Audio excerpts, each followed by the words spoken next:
Bonjour, je suis très heureux de vous informer de la parution d'un nouveau volet des colloques de Lisbonne et Marseille, présenté par Emmanuel Darle, sur une question dont on n'a pas le droit de parler sur YouTube, quelle que soit la réalité des choses, parce que YouTube participe à un système de censure et donc n'autorise pas que certaines questions soient débattues en public.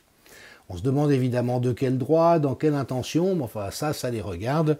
Et comme je l'ai souvent rappelé, il y a actuellement une enquête aux États-Unis pour précisément établir qu'est-ce qu'il en est d'une possible violation du premier amendement de la Constitution américaine, mais également de motifs possiblement problématiques dans la collusion entre l'administration Biden, dont on est en train de découvrir qu'elle a magouillé de multiples manières dans toutes sortes de trafics sales, notamment par la famille même de Joe Biden.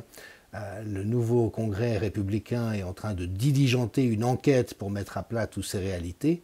Enfin, toujours est-il que le contenu en question, qui parle d'un sujet dont on n'est pas censé parler, et l'impact réel d'un certain sujet dont on n'est pas censé parler sur la population en général et les enfants en particulier, peut être trouvé désormais sur mon site anthropo-logique.org où tous les différents volets de ces colloques et donc les différents experts qui ont décortiqué les réalités des fraudes et corruptions dans les différents domaines se sont exprimés à tour de rôle.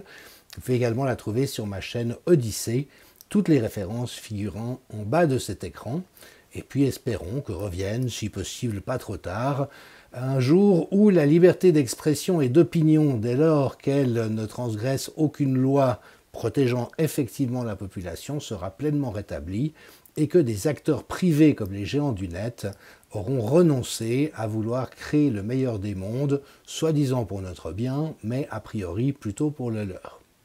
Voilà, donc rendez-vous sur Anthropologique, rendez-vous sur Odyssée, mais pas sur YouTube, étant donné la politique qu'a adoptée cette boîte depuis un certain temps. À bientôt, bye bye.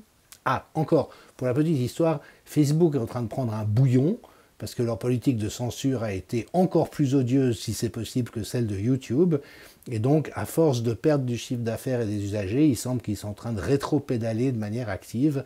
Et une nouvelle a circulé. Est-ce un fake? C'est peut-être un canular, mais qu'ils seraient prêts à laisser Donald Trump, rouvrir un compte pour essayer de faire revenir les gens. Moi, en ce qui me concerne, en tout cas, Facebook, c'est fini. Puis YouTube, ça dépendra un peu de l'avenir. Je vous remercie.